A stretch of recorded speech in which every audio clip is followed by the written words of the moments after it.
वही अगर देखें आप हर तरफ देखें, ट्रंप से लेकर इस साइड पे एर्दोगान, फिर पाकिस्तान में इमरान खान। आपको नहीं लगता कि डेमोक्रेसी को अपडेट होने की ज़रूरत है? क्योंकि ये बात मुझे आपको एक्सप्लेन करनी पड़ेगी। डेमोक्रेसी का अल्टरनेटिव क्या है? डिक्टेटरशिप, किसी एरिस्टोक्रेसी की गवर्नमेंट, किसी चर्च की गवर्नमेंट, किसी पॉलिटिकल एलीट की गवर्नमेंट। अगर इस्लामाबाद में लोग हैं तो उन इस्लामाबाद के लोगों में से ही एक बंदे ने, जिसका कोई भी प्रोफेशन हो सकता है, वो डॉक्टर हो सकता है, वो टीचर हो सकता है, वो पुलिस वाला हो सकता है, वो क्या आप और मैं इस बात की वैल्यू को क्यों नहीं समझते कि मेरे वोट को जो वैल्यू या मेरी राय को जो वैल्यू डेमोक्रेसी देती है वो मोनार्की नहीं दे सकती, वो डिक्टेटरशिप, कोई दुनिया का दूसरा सिस्टम दे नहीं सकता वो वैल्यू। ये तो ऐसा तो होगा ही कि कोई 0.1% या 1% या 10% हर कंट्री में कोई ना कोई अपना वोट बेच रहा है। ऐसा नहीं हो सकता कि अमेरिका में लोग वोट नहीं बेचते।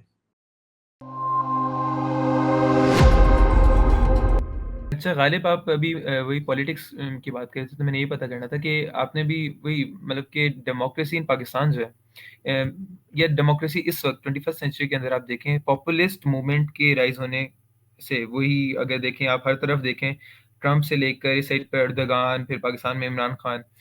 आपको नहीं लगता कि डेमोक्रेसी को अपडेट होने की ज़रूरत है? There should be a new evolved system, because democracy को हाईजैक करना कोई इतना मुश्किल काम नहीं है।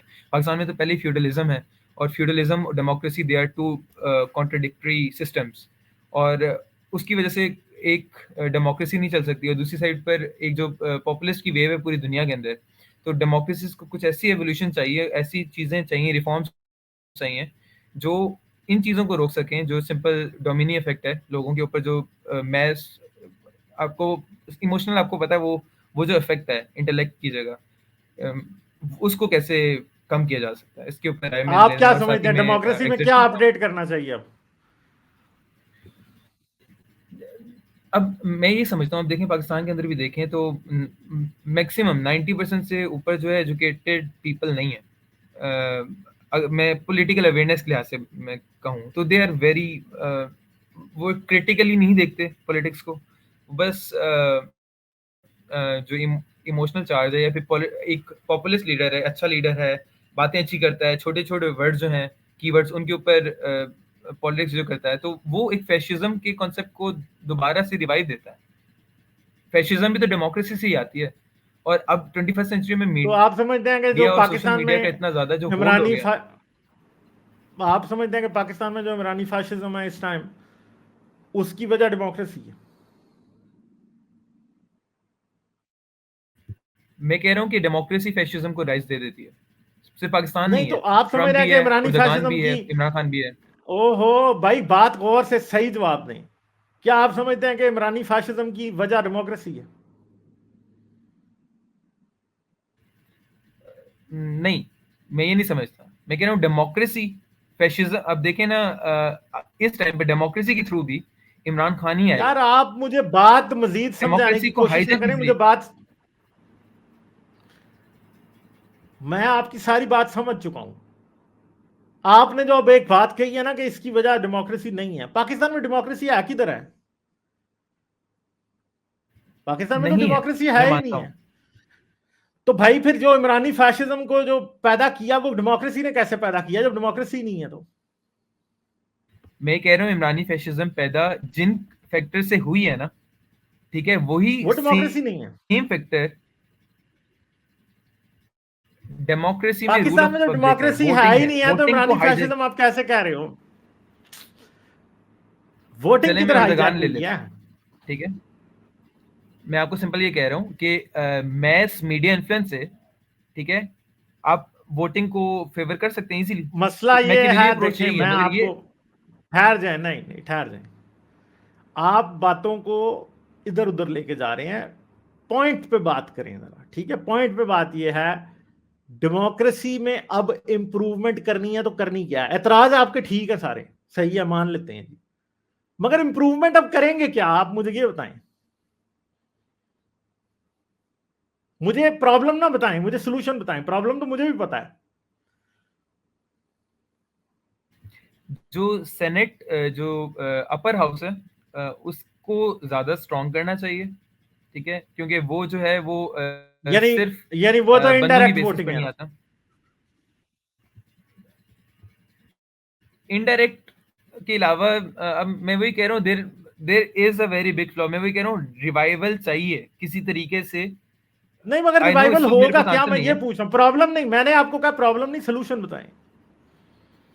सॉल्यूशन वही तो मुझे समझ नहीं आ रहा है, इसलिए तो आपके पास आया हूँ। आपको नहीं लगता ये एग्जिस्टिंग प्रॉब्लम सॉल्यूशन मांगती है? एक रिफॉर्म या कोई एक पॉलिटिकल जो थ्योरी है उसमें थोड़ी सी अपडेट आनी चाहिए रिगार्डिंग डेमोक्रेसी। आमतौर पे जब लोग ये कहते हैं ना कि डेमोक्रेसी फेल हुई है, ये सबसे बड़ा लैक ऑफ अंडरस्टैंडिंग है असल में। अब आपने सुनना है, अब आपने बोलना नहीं।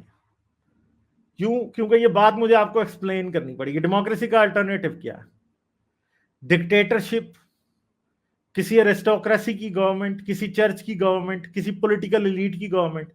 यही है ना सब डेमोक्रेसी का अल्टरनेटिव। ये अल्टरनेटिव दुनिया में हर जगह कहीं ना कहीं पाया जाता है। रशिया में भी आज पाया जाता है, ठीक है, कि एक पॉलिटिकल एलीट है, वो किसी ना किसी तरीके से मैनेज करके प्यूटन को उठा के ले आती है। टोटल फैशिज्म कहां पे है?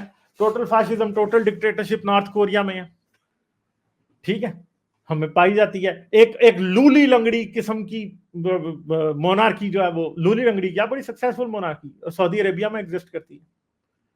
अब आप मुझे बताएं कि डेमोक्रेसी से जो प्रॉब्लम्स होते हैं पैदा, वो क्या इन जो प्रॉब्लम्स नॉन डेमोक्रेटिक सोसाइटीज में हैं इस टाइम कंट्रीज के अंदर, क्या डेमोक्रेसी के पैदा किए वो प्रॉब्लम्स उनसे बड़े हैं? तो मुझे आपके लिए ये आइस ब्रेक करनी पड़ेगी, ये शैटरिंग, ग्लास शैटरिंग मोमेंट होगा कि नहीं, डेमोक्रेटिक कंट्रीज में जो प्रॉब्लम्स पैदा होते हैं, they are not as big as the problems that exist in dictatorial regimes, in monarchies.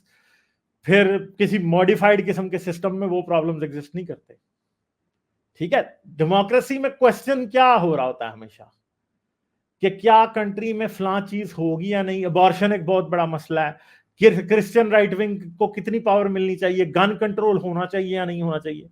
ये प्रॉब्लम्स हैं। या इंडिया में प्रॉब्लम ये है कि क्या हिंदुस्तान हिंदू राष्ट्र बनेगा या नहीं बनेगा। ये प्रॉब्लम्स है डेमोक्रेसी की। डेमोक्रेसी का ये प्रॉब्लम नहीं है नॉर्थ कोरिया की तरह कि हाँ भाई आपको अगली सुबह कुछ खाने को भी मिलेगा कि नहीं, आपको अखबार जो है वो कोई भी चला सकता है या नहीं चला सकता, टीवी स्टेशन कोई चला सकता है या नहीं चला सकता, कोई चीजें बना के एक्सपोर्ट कर सकता है या नहीं कर सकता। नहीं। रशिया में, रशिया वाला प्रॉब्लम देखिए, रशिया एक डिक्टेटरशिप है, तो क्या हुआ है, एक अनवारंटेड अनवांटेड रशिया उसने यूक्रेन वॉर शुरू कर दी, ठीक है। अगर रशिया में ट्रू डेमोक्रेसी होती तो यूक्रेन वॉर कभी भी नहीं हो सकती थी, चाहे वो डेमोक्रेसी कितनी भी टूटी फूटी क्यों ना होती। क्योंकि ये बात याद रखें, इस वक्त दुनिया का सबसे फैशनेबल नारा यह है कि पॉलिटिशियंस आर करप्ट। और यह नारा जहां जहां लगता है, ये याद रखिएगा, लोग अपने मकसद हल करने के लिए इस प्रॉब्लम को यूज करते हैं। मैं इस बात का इनकार नहीं कर रहा कि पॉलिटिशियंस करप्ट हैं। पॉलिटिशियंस करप्ट हैं। पॉलिटिशियंस कितने करप्ट हैं? वो उतना ही करप्ट है जितना एक फौजी करप्ट है, वो उतना ही करप्ट है जितना एक डॉक्टर करप्ट है, वो उतना ही करप्ट है जितना एक रेडी वाला करप्ट है, वो उतना ही करप्ट है जितना एक इलेक्ट्रीशियन, मैकेनिक। क्योंकि पॉलिटिशियन कौन है असल में? पॉलिटिशियन आपकी सोसाइटी के अंदर रहने वाले लोगों का एक रिप्रेजेंटेशन है, ठीक है। अगर इस्लामाबाद में लोग हैं तो उन इस्लामाबाद के लोगों में से ही एक बंदे ने, जिसका कोई भी प्रोफेशन हो सकता है, वो डॉक्टर हो सकता है, वो टीचर हो सकता है, वो पुलिस वाला हो सकता है, वो जर्नलिस्ट हो सकता है, कुछ भी हो सकता है, उसने क्या करना है, उसने उठ के क्या बन जाना है, पॉलिटिशियन बन जाना है। अब मसला यह है कि जब किसी के पास पावर बढ़ती है तो साथ में करप्शन भी, उसकी उतनी कैपेबिलिटी उसमें बढ़ जाती है करप्शन करने की। तो अब होता क्या फिर वो लोग अपनी पावर का अब्यूज करते हैं। मगर डेमोक्रेसी के अंदर एक चीज की गुंजाइश है कि जर्नलिस्ट भी उस पर तनकीद करेगा, उस पर कोई भी तनकीद कर सकता है। ये मसला नहीं है कि बाजवा के ऊपर तनकीद होती है तो लोग चार उठा लेते हैं दूसरे दिन को, साफी उठा लेते हैं, एफआईए के एजेंट्स उठा लेते हैं। कौन कौन बंदा है जिसको बाजवा की जो पीछे उसकी 1300 अरब रुपए की जो प्रॉपर्टी उसकी फैमिली की रिलीज हुई है, उसकी वजह से एफआईए के ऑफिसर और जर्नलिस्ट सारे अंदर बैठे हुए हैं जेल के। क्यों बैठे हुए हैं? क्योंकि उनको, वो एक डिक्टेटर है, आप शरीफ फैमिली की, आप जरदारी की सारी प्रॉपर्टीज आपने हमेशा से रिलीज की हुई हैं और बताया हुआ है जी फलां जगह चोरी, फलां जगह ये इतने पैसे इनके पास कैसे आए, किसी के कान पे जूं भी नहीं डिंगती। तो जो मेन मसला है आमतौर पे डेमोक्रेसी क्या करती है, पॉलिटिशियन क्यों सबसे बेस्ट शख्स है लोगों के प्रॉब्लम सॉल्व करने के लिए, क्योंकि पॉलिटिशियन ने वोट लेने जाना है। पॉलिटिशियन 5 साल कुर्सी के ऊपर बैठा है तो तब भी उसको यह देखना है कि लोग उससे नाराज तो नहीं है, लोग उससे नाराज हैं तो किस वजह से नाराज हैं, ठीक है, और वो उन प्रॉब्लम्स को सॉल्व करने की कोशिश करेगा। परवेज मुशर्रफ से पाकिस्तान की अवाम नाराज है तो उसको क्या तकलीफ है, वो तो कभी सॉल्व करने की कोशिश नहीं करेगा। इमरान खान को फिक्र होगी कि लोगों में वो अनपॉपुलर हो रहा है, नवाज शरीफ को फिक्र होगी, बेनजीर को फिक्र होगी, जरदारी को फिक्र होगी, बाजवे को क्या फिक्र होगी वो लोगों में अनपॉपुलर भी हो जाए तो। मुशर्रफ को भी कोई फिक्र नहीं थी, तो वो कभी भी लोगों के प्रॉब्लम्स असेस नहीं कर सकते। दूसरी बात यह कि अगर आप समझेंगे डेमोक्रेसी को कहीं प्रॉब्लम फेस हुआ है तो वो एक अमेरिका एक मुल्क है जहां पे वाकई एक डेमोक्रेसी थी और वहां पे एक प्रॉब्लम एग्जिस्ट किया है पिछले दौर में उनके। मगर याद रखेंगे वो एक ऐसी डेमोक्रेसी थी जिसमें इंस्टीट्यूशंस बड़े स्ट्रांग थे, हर इंस्टीट्यूशन का एक कॉन्स्टिट्यूशन था, हर बंदे को अपनी रिस्पॉन्सिबिलिटी का पता था, कोर्ट अपना काम करती है वहां पे, हमारे यहां कोर्ट्स अपना काम नहीं करती मगर वहां पे कोर्ट एटलीस्ट अपना काम करती है। हाँ वहां पे भी उसने कोर्ट्स के सिस्टम को मैनिपुलेट कर दिया, मगर प्रॉब्लम यह है कि सिस्टम ने फाइट बैक किया ट्रंप के खिलाफ। हमारे यहां नहीं कर सका सिस्टम फाइट बैक क्योंकि हमारे यहां डेमोक्रेटिक सिस्टम ही नहीं है। अदालत है तो वो बिकी है, वकील बिके हैं, डॉक्टर्स बिके हैं, कौन सा पाकिस्तान का कॉन्स्टिट्यूशनल इंस्टीट्यूट है जो बिका नहीं हुआ, जहां पे लोग पपेट्स नहीं बिठाए गए, कोई मिनिस्ट्री अपना काम सही नहीं करती, कुछ भी नहीं करता। तो इसलिए आप डेमोक्रेसी को गाली नहीं दे सकते क्योंकि डेमोक्रेसी का कोई अल्टरनेटिव है नहीं है आपके पास। क्योंकि सबसे पहली बात यह, आप और मैं इस बात की वैल्यू को क्यों नहीं समझते कि मेरे वोट को जो वैल्यू या मेरी राय को जो वैल्यू डेमोक्रेसी देती है वो मोनार्की नहीं दे सकती, वो डिक्टेटरशिप, कोई दुनिया का दूसरा सिस्टम दे नहीं सकता वो वैल्यू हमें। और हम ये समझे कि डेमोक्रेसी का फेलियर है कि मुल्क फेल हो रहा है, नहीं, डेमोक्रेसी का फेलियर नहीं है, एजुकेशन का फेलियर है, सिस्टमैटिक सोच का फेलियर है, रैशनल थिंकिंग का फेलियर है, स्केप्टिक सोच का डिफरेंस है, एजुकेशनल प्रॉब्लम्स हैं, कॉन्स्टिट्यूशनल प्रॉब्लम्स हैं। इस वजह से पाकिस्तान एक फेल्ड स्टेट नजर आता है। इंडिया में भी अगर डेमोक्रेसी के ऊपर इस टाइम आपको नजर आता है कि मोदी एक डिक्टेटर की तरह बैठ गया, तो उसमें भी एजुकेशन का फेलियर बहुत सारे लेवल्स पे है, रैशनल थिंकिंग की कमी का बहुत ज्यादा काम है। तो डेमोक्रेसी उतनी अच्छी होती हैं जितने लोग एजुकेटेड होते हैं, लोगों को आपको एजुकेट करना पड़ेगा अच्छी डेमोक्रेसी के लिए। अमेरिका भी कोई परफेक्ट एग्जांपल ऑफ डेमोक्रेसी नहीं है क्योंकि अमेरिका में भी literacy as compared to Europe और जो डेवलप्ड वर्ल्ड है उसके मुकाबले में बहुत कम है। अमेरिकी जाहिल लोग हैं, दुनिया अमेरिकियों को जाहिल समझती है, ठीक है। तो इसलिए ये नहीं आप कह सकते कि सिर्फ डेमोक्रेसी का प्रॉब्लम, ठीक है जी। ठीक है, मैं बस आपसे वो चाहूँगा, जानने की इजाज़त चाहूँगा। बस मेरा बस ये था मेन कि गालिब और किसी भी एक एक पॉलिटिकल पीएचडी कह लें पॉलिटिकल साइंस में जो है उसका वोट उसी बंदे के इक्वल है, बल्कि 1,000 रुपये का जो 2 वोट दे रहे हैं, पूरा खानदान वोट दे रहा है 5, तो उसके लिहाज से मतलब कि आपके वोट की हैसियत क्या बनती है। मैं इस सेंस में कह रहा था कि क्या हाँ फायदा तो जब मैं इतनी 50% वो भी आपको बता देता हूँ। लिटरेसी है पाकिस्तान के अंदर।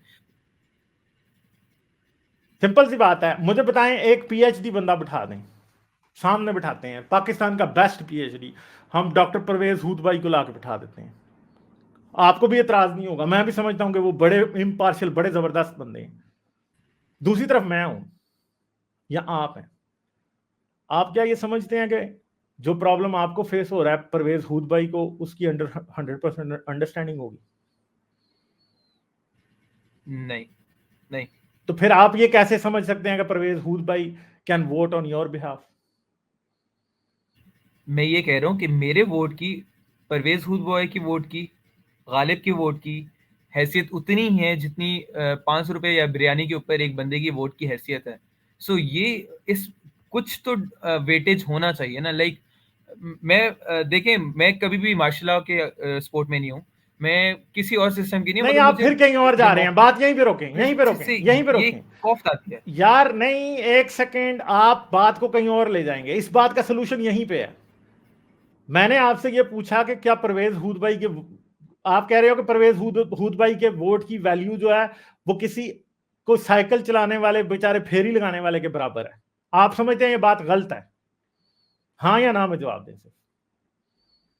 मैं कह रहा हूँ जो बिरयानी पर बिकने वाला वोट है उसकी वैल्यू एक पॉलिटिकल साइंटिस्ट के या एक बहुत ज्यादा क्रिटिकल बंदे के, इट इज नॉट बिरयानी वाले वोट पे इक्वल, अभी बिल्कुल आते हैं। इक्वल आ अभी जाती है पहले ना। ना ना ना ना ना ना, ये बिरयानी जो है ना ये फॉल्स इक्विवेलेंस है, इसको अभी आप छोड़ दें। जरा पहले इस बात को गिने कि क्या आप ये समझते हैं कि एक आदमी जो गटर खोलता है, जो जो जो खाकरूब है, जो कोई स्वीपर है, जो कोई गार्ड है कहीं पे, कोई जाहिल सा बंदा, कोई किसान है, उसके वोट की वैल्यू परवेज हूद भाई के वोट के बराबर है या नहीं? मुझे इस बात का जवाब दें।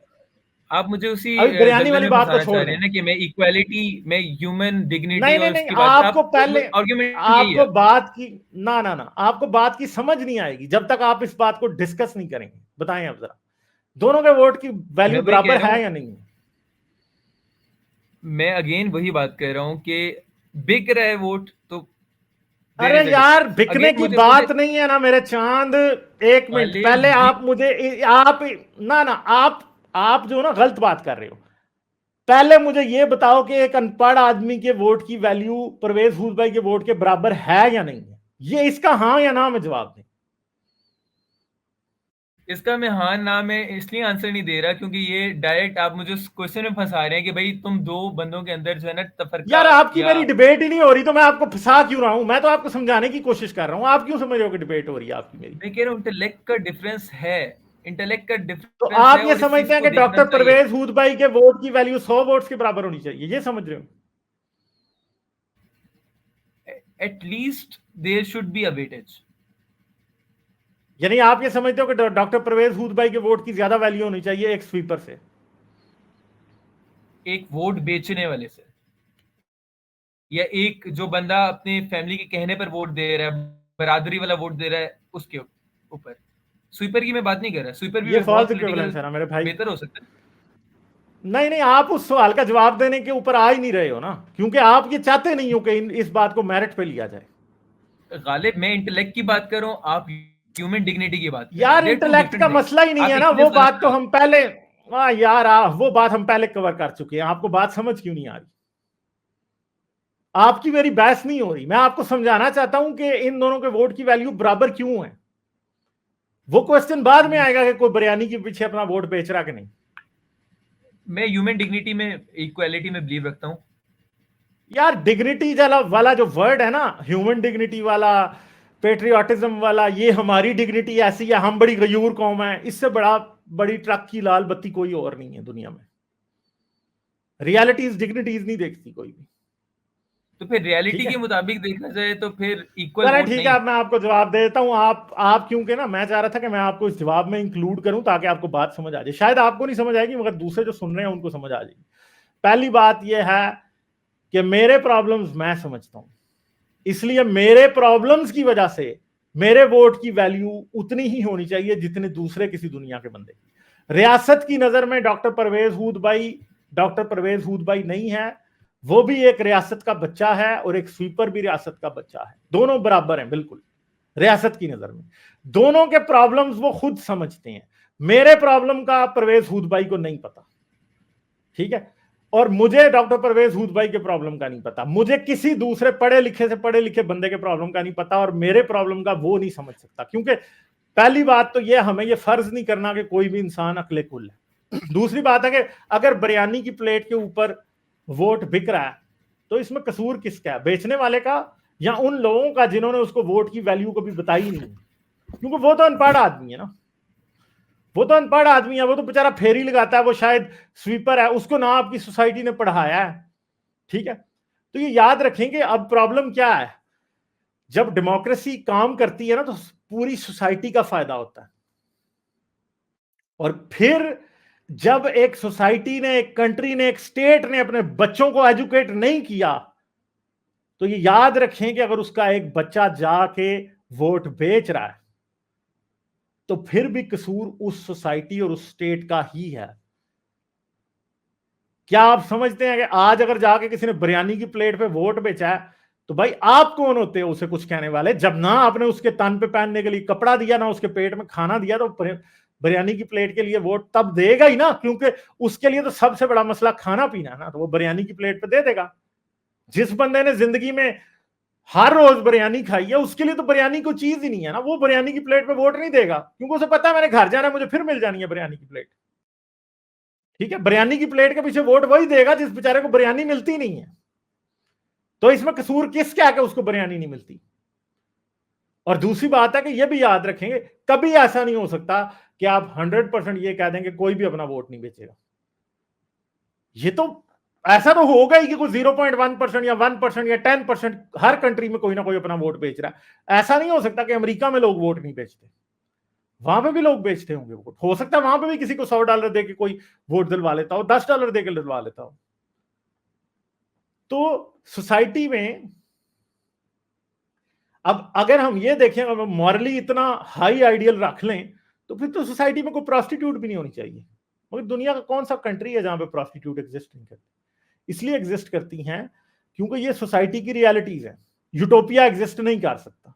ठीक है, लोग वोट बेचेंगे, और लोग वोट तभी नहीं बेचेंगे जब लोगों को वोट की वैल्यू का और लोगों को ये समझ होगी इस चीज की, या लोगों के लिए बिरयानी प्रॉब्लम नहीं होगी, या बिरयानी उन्होंने जिंदगी में खाई होगी, तो बिरयानी पे वोट नहीं देंगे।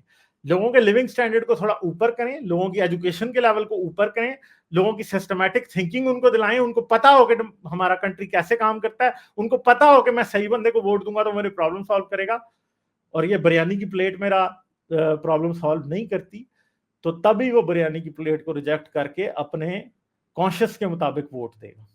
ठीक है, आप ये नहीं कह सकते कि आप पीएचडी प्रोफेसर को 1000 वोट के बराबर दे दें। क्यों दे दें? कभी भी नहीं दे सकते आप। डेमोक्रेसी एक ऐसा सिस्टम है कि वो लोएस्ट डिनोमिनेटर वाले लोगों को ज़हन में रख के भी चल सकता है। जरूरी नहीं है कि लोगों को डेमोक्रेसी को समझने के लिए, उसको चलाने के लिए पीएचडीज चाहिए, नहीं। लोगों को सिर्फ ये पता होना चाहिए कि मेरे प्रॉब्लम्स क्या हैं और उनका सलूशन कौन दे सकता है, तो तब लोग सॉल्व करेंगे। बिरयानी की प्लेट पे वोट बेचने वाले बेचारे को अपने प्रॉब्लम का पता नहीं होता, और कसूर उसका नहीं है। असल में कसूर उस सोसाइटी का, उस घटिया मुल्क का है जिसने ना उसे एजुकेशन दी, ना उसे समझाया कि तेरे प्रॉब्लम्स क्या हैं। तो बेचारा उसी सर्कल में फंसा हुआ है, बस इतनी सी बात है। चलें, आपने कोई और बात करनी है तो कर दे, मैं इसके बाद। हाँ चलें। Ghalib, thank you so much. बहुत अच्छी बात मुझे लगी आपकी। बट कुछ चीज़ें हैं जो मैं कभी बाद में किसी स्ट्रीम में आकर आपसे डिस्कस करूंगा। मेरे कुछ पॉइंट्स हैं जो क्लियर नहीं है, और इंटेलेक्चुअल पॉइंट्स हैं वो। तो ठीक है, आपसे मैं इजाज़त चाहूँगा। Thank you. साइंस हाफिज़। लाइक, शेयर और सब्सक्राइब करना मत भूलें। इसके साथ साथ आप मेरे चैनल को पेट्रियन पर सपोर्ट कर सकते हैं। पेट्रियन का लिंक वीडियो की डिस्क्रिप्शन में है।